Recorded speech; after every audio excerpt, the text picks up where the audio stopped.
plans to ride the rails on this new super train from Sweden today. The train has executive suites and can clock up to 150 miles an hour, but Amtrak's signaling system will only let it go to 125 miles an hour. It can also round curves without having to slow down. Gary Papa's kind of train. The public will get a chance to test this new train from February to June. Amtrak considering purchasing a fleet of these trains to replace its aging Metroliner system, but right now only a third of the funding has been secured.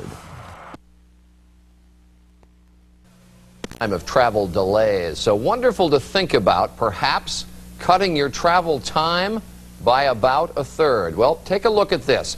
It's called the X2000. It is the high-speed tilt train that comes from Sweden. It runs along existing rail lines at speeds up to 150 miles an hour, and because it can tilt on turns, it doesn't have to slow down like Amtrak's Metroliners. The first test model of the X2000 arrived in Baltimore in October. Amtrak hopes that eventually the tilt train could cut a trip from New York to Boston from 4.5 hours to 3. Bob Gale is a vice president for Amtrak, joins us this morning from Union Station in Washington, D.C. Right behind him, the new train. Bob, good morning. Good morning, Charlie. Now, everybody's always asked, why can't we have the bullet trains like they have in France and Japan in the United States? The reason for that is? Sure. Well, the reason for that is we simply haven't had that technology here. Not the rail technology, but the motive power technology. What you see behind me is the first of that. What we'll be doing over the course of this year is testing this train in high-speed service. Our tracks have always been capable of running faster trains. What we haven't had is modern motive power technology. That's here. That's what we're going to be testing from now through September, all pointed toward bringing high-speed service not only New York, Washington, but Washington all the way to Boston. But as I understand it, Bob, the problem with bullet trains in this country is that bullet trains work great on straight track, and we don't have a lot of that. The advantage of this is that it actually will tilt, right?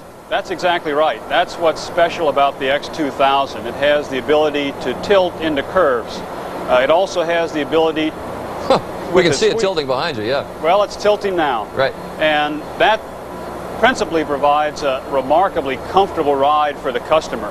Now, you can go around curves faster than we do, actually, but the key issue is how fast you can go around and still provide a comfortable ride. Now, you've got a test model. When are you actually going to have it in operation, trying it out on the tracks between Washington and New York? We've been testing it for about a month.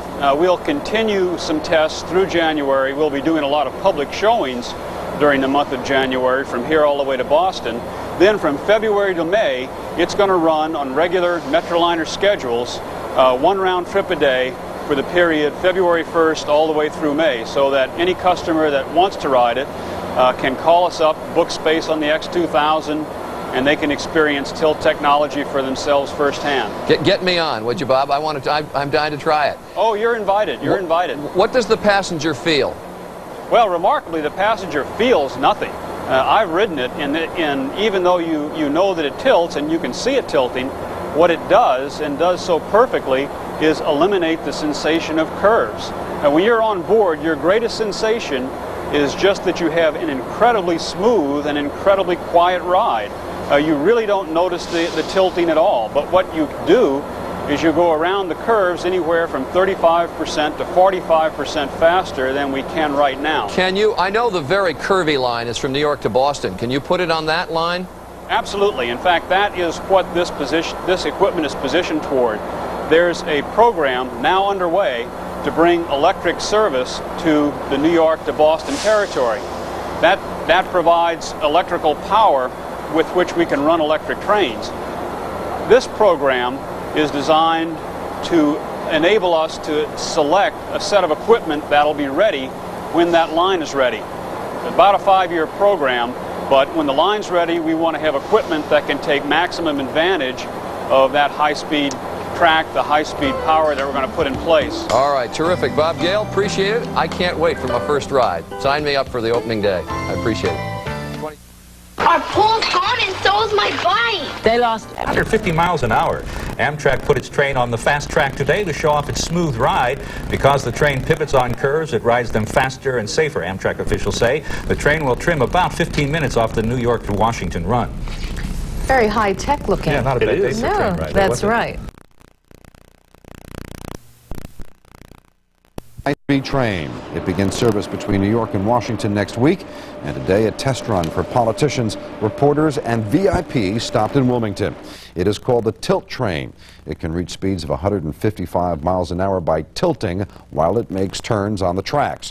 It will go up to 125 miles an hour when it becomes part of the regular Metroliner service. And by the way, it arrived at New York's Penn Station on time today. Still to come on Action News tonight, if you're looking for an unusual but timely taste. Amtrak introduced its new high-speed passenger train on a New York to Washington test run. Regular service begins next week. What makes it different? Well, the way it rides. Technology permits the train to tilt around curves, making for smooth sailing. And we've had some smooth sailing here. I was just going to say that. A high-tech try at making rail travel attractive enough and fast enough to lure Americans out of their cars and onto the tracks. Amtrak is introducing a new high-speed passenger train on a Washington to New York run. Next week, Amtrak begins a 3-month test to see how passengers react to its new tilt train technology. On Wednesday, a special run for reporters, political leaders, and other VIPs included our Brian Jenkins. At the turn of this century, movies have shown us riding the rails was the only way to go on long hauls over the American landscape. When jet travel took off, of course, passenger trains were all but put out to pasture. Now, Amtrak is looking to draw travelers back, at least on shorter trips, with new technology for the 21st century. Amtrak First is trying out a high-tech, high-speed train from Sweden, the X2000. It was designed by the ABB Traction Company to move faster along the 283-mile run between Stockholm and Sweden's second-largest city, Gothenburg, a curvy route laid out more than 100 years ago. The whole idea behind this train is to go faster around curves with equal passenger comfort. To accomplish that goal, the X2000 rides on radial steering trucks, seen on the right, as opposed to conventional fixed axles, seen on the left. The two axles are allowed, instead of remaining parallel as you go around the curve, are allowed to take the shape of the curve and to track around the curve, and that reduces the side forces on the track. Swedish engineers then had to find a way to keep passengers from being flung out of their seats on high-speed curves.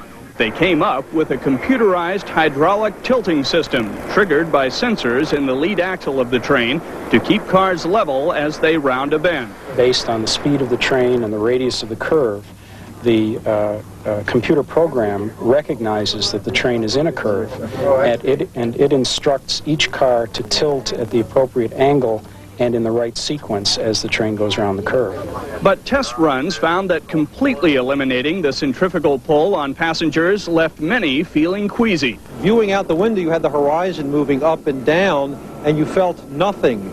And with some people who are susceptible to nausea, that was inducing nausea. So what the Swedish engineers did was to go back and to reduce the amount of tilting so you still feel something when you see the horizon moving. I take this route every day on the commuter train, and it's much nicer on the X2000. You still do feel some bumps and some lateral motion on here, so people need to be aware that with the existing track, it isn't going to be a perfect ride. But it's a bargain ride compared to the cost of buying land and building new straight tracks that would be needed to accommodate, say, the Japanese bullet train, which can reach a speed of 200 miles per hour. Swedish State Railways considered buying a French TGV train, which runs between Paris and Lyon at over 300 miles per hour. But the estimate for building special tracks came close to $1.5 billion. Upgrading existing track to let the X2000 move at 130 miles per hour cost a mere $80 million. What finally is interesting for the customer, of course, is how fast he comes from point 1 to point 2, and not what is a top speed in the process. Once Amtrak gets federal clearance to run the X2000 at a top speed of 135 miles per hour, it will make the trip from New York to Washington with 2 stops in between in 2 hours and 20 minutes. That's only 15 minutes faster than the current Metroliner train. But when Amtrak is finished putting electric wire above its rails from New Haven to Boston, the very curvy New York to Boston run could be cut an hour and a half to just 3 hours total, making that train competitive with air shuttles. Amtrak also sees potential for tilting trains on existing tracks from Washington to Richmond to Charlotte, from Chicago to St. Louis, Milwaukee, and Detroit, from Miami to Orlando to Tampa, from San Diego to Los Angeles to Santa Barbara, and from Portland to Seattle to Vancouver. We are presently doing 125 miles an hour. Even if passengers don't feel a need for speed, they will find the X2000 far more comfortable than standard trains. All the seats come with Swedish pearwood tables or trays, plugs for computers, and headsets with a choice of 3 music channels. There are credit card phones and fax machines in most cars, and there are enclosed conference rooms for holding private meetings. It all sounds good to riders on regular Amtrak trains. Office away from the office, so that would be great, yes. 1, it's faster. 2, it has a lot of services. And 3, I prefer not battling the traffic to the airport. New York travel agents think the high-speed train could draw some passengers away from more expensive air shuttles, especially when bad weather rolls in. LaGuardia's been closed once a week lately.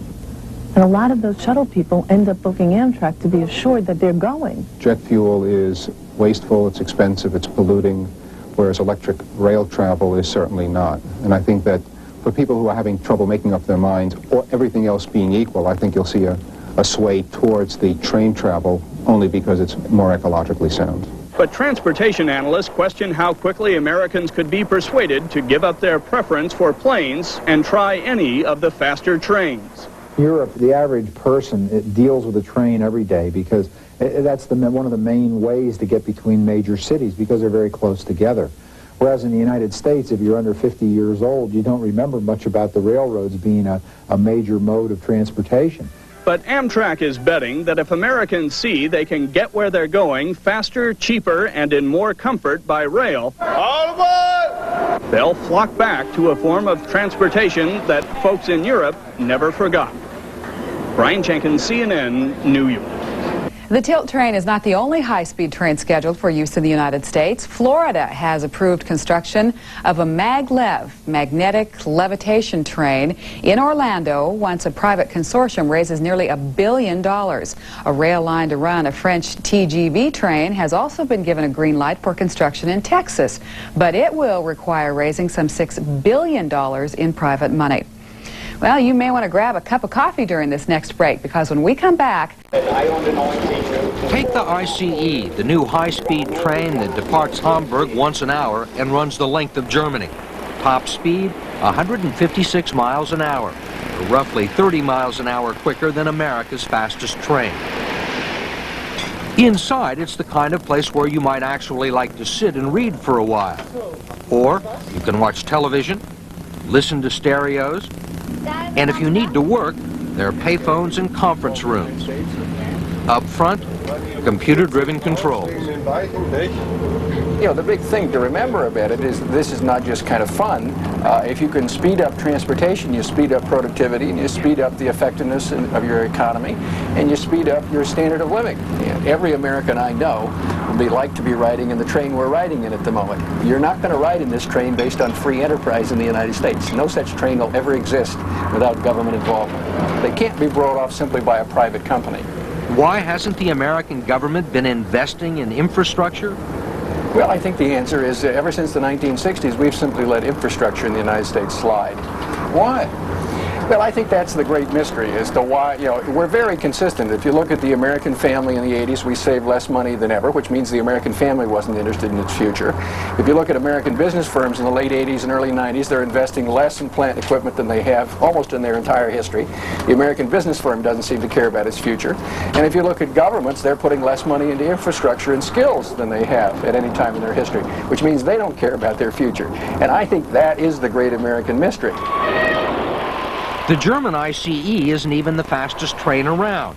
The French have their TGV, which goes 32 miles an hour faster. And the Germans are experimenting with still another that's propelled by magnetic force. It will do 300 miles an hour. That's New York to Washington in under 60 minutes. In fact, some American cities are talking about buying one. The irony is that one of the key technologies for the maglev train was developed years ago in the United States. You know, if you want to think about it, it's like the video camera and the video recorder, which were invented in America, perfected in Japan. So there are billions of dollars worth of sales and lots of jobs in Japan based on video cameras and video recorders. There are none in the United States, despite the fact that we invented it. But no Americans are involved because we wouldn't make the necessary investment. I think, you know, in the 1980s, President Reagan told us it was the decade of standing tall. And I think we were so busy standing tall, we didn't bother to look down and notice that this whole place was crumbling underneath us. Not to mention above us.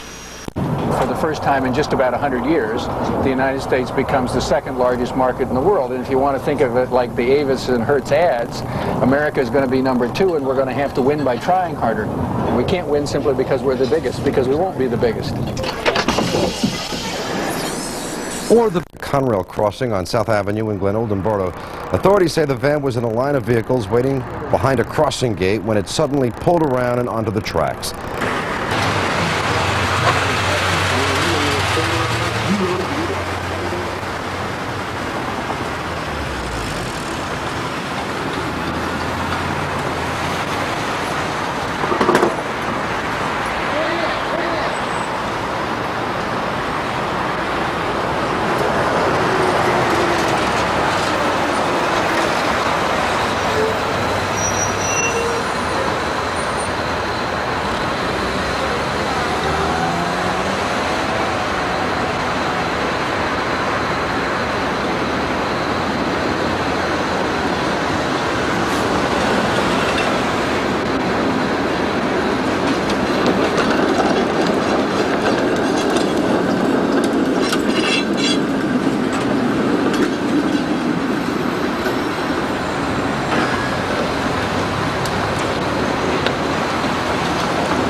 says a local transit agency has decided to come clean about an annual problem. Snow and slush and rain and slop has many of our cars not exactly looking like they're in showroom condition, but many of the area's commuter trains, like the PATCO high-speed line that have been out in the same weather the past couple weeks, are still looking as glistening and shining as ever. If you've ever wondered how PATCO is able to keep its trains all glistening and silvery, the answer lies with a dedicated crew of workers at a very special facility here at the Lindenwold Yard. South Jersey's largest drive-through car wash. Basically, that's what it is. We do 18 cars a day. An operation, however, that's a little more involved than what you're used to in the family station wagon, beginning with a manual dousing of oxalic acid, a solution that will eat away at built-up track grime and just about anything else if you're not careful. You have real good shoes on you don't like them. You wear them to work, and we get rid of them that way. Whatever the case, the task would be impossible for a three-man cleaning crew without a little extra help.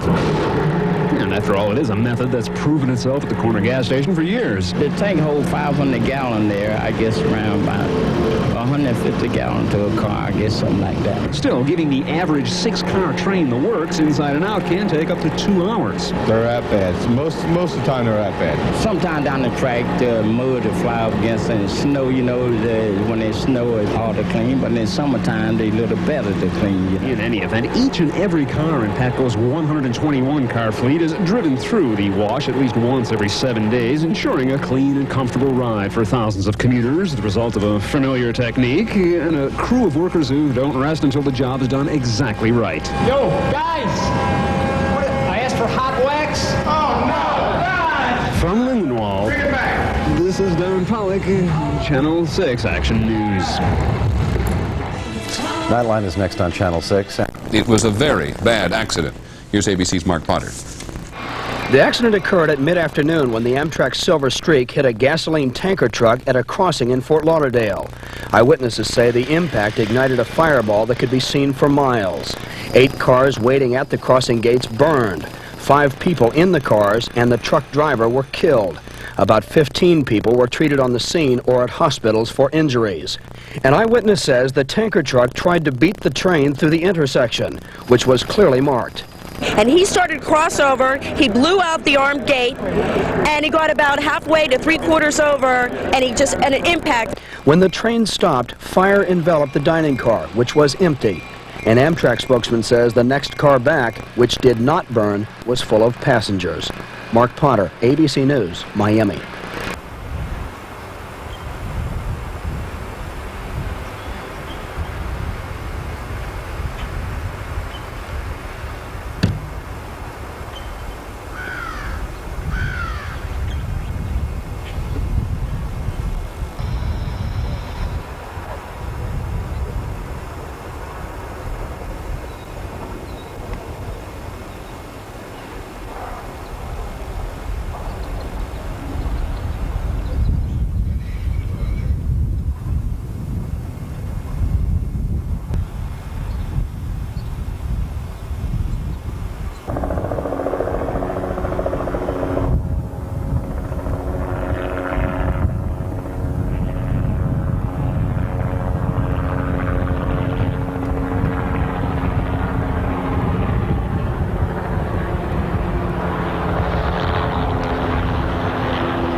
Of 18 new Saturn automobiles went up in flames early this morning near the General Motors plant in Wilmington. Firefighters battled the raging flames for an hour and a half as car tires and gas tanks exploded. Investigators believe the inferno was sparked by an electrical fire in one of the new cars. Nothing but charred rubble remained. You're looking at $250,000 going up in smoke. Philadelphia police now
Camden kept firefighters at bay for more than an hour on this hot July day. The fire gutted the warehouse owned by the DiMedio Lime Company and set up a plume of smoke that could be seen for miles. The blaze spread to an adjoining Conrail yard where several rail cars containing hazardous chemicals were stored. Firefighters from several communities helped keep those cars cool while the fire was brought under control.